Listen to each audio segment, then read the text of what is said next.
Hello అండి, అందరు ఎలా ఉన్నారు? నేను మీ శిరీషాని. Welcome to Monal Raj world. ఈరోజైతే నేను కొత్త రెసిపీ చూపిస్తున్నానండి. పికిల్, వెజ్ పికిల్ అండి, క్యాలీఫ్లవర్. చాలా అంటే చాలా బాగా వచ్చింది. చూస్తుంటే నోరు ఊరిపోతుంది కదా, బాగా వచ్చింది. ఫస్ట్ టైం అయినా నేనైతే దీనికి క్యాలీఫ్లవర్ని తీసుకొని దానిలో సగం కూర వండి సగం ఏమో పికిల్ చేస్తున్నాను. వీటిని ఫస్ట్గా నీట్గా కట్ చేసి పెట్టుకొని వేడి నీటిలో బాయిల్ చేద్దామండి. ఎందుకంటే ఇది పువ్వు అనేది స్మెల్ వస్తుంది కాబట్టి ఈ స్మెల్ పోవడానికి బాయిల్ చేస్తున్నాను.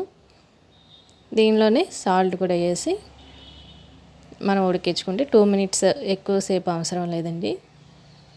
ఒక 2 మినిట్స్ ఇలా బాయిల్ చేసేసుకుంటే దానిలో ఉన్న స్మెల్ అంతా పోతుంది. చక్కగా ఫ్రెష్గా ఉంటుంది పికిల్ అనేది. మీరు కూడా ఒకసారి ట్రై చేసి చూడండి. అయిపోయింది కదా, దీన్ని అయితే ఇప్పుడు ఇలా జల్లెడ గరిటలోకి తీసుకొని వాటర్ ఏమీ లేకుండా దీనిలోకి వేసుకొని ఇలా వాటర్ అన్నీ అంతా వంపేసుకొని దీనిలోకి వేసుకొని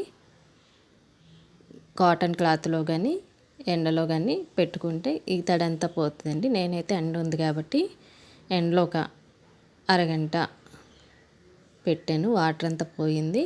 చూసారు కదా, ఇలా ఎండలోనే పెడితే దానిలో ఉన్న తేమంతా పోతుంది. ఇదంతా నీరంతా ఎండిపోయేలోపు నీలోపు మనం జీలకర్ర, మెంతులు, ఆవాలు ఇవన్నీ పొడి చేసుకుందాం.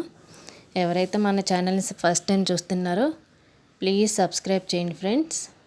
చూసారు కదా, ఇలా దోరగా వేయించుకుందాం. మాడనివ్వకుండా చూసుకుందామండి. ఎందుకంటే మెంతులు ఉన్నాయి కదా, ఊరికే చేదు వచ్చేస్తుంది. ఇలా లైట్గా ఫ్రై చేసుకొని మిక్సీ పట్టుకుందాం. ఈ పొడి అనేది చాలా మెత్తగా ఉండాలండి, బరగ్గా కాదు. వీలైనంత వరకు బాగా పొడిగా మెత్తగా చేసుకోండి. ఇంకా ఏమేమి పికిల్స్ కావాలో చెప్పండి. ఈ పికిల్ అయితే మన శ్రీనివాస్ గారు అడిగారు, వారి కోసం చేస్తున్నాను. చూసారు కదా, ఇవన్నీ చల్లారిపోయిన తర్వాత ఇది పొడి చేసుకుందాం. ఇలా పొడి చేసేసుకున్న తర్వాత ఇవైతే ఎండిపోయినాయి కదా, వాటర్ అంతా పీల్ చేసుకున్న తర్వాత దీనిలోకి 3 టేబుల్ స్పూన్ సాల్ట్, అలాగే 4 టేబుల్ స్పూన్ కారం, అంటే హాఫ్ కప్పు కారం. ఎక్కువే పడుతుంది కాబట్టి పికిల్ కాబట్టి 4 టేబుల్ స్పూన్ వేసుకున్నాను.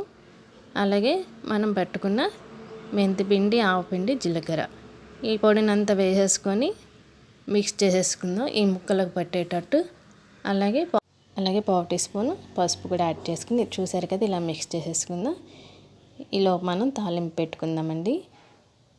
అది ఆయిల్, సరిపడా ఆయిల్ వేసుకొని ఎండుమిర్చి, తాలింపు దినుసులు, జీలకర్ర, అలాగే వెల్లుల్లిపాయలు నేను సన్నగా కట్ చేసి పెట్టుకున్నానండి.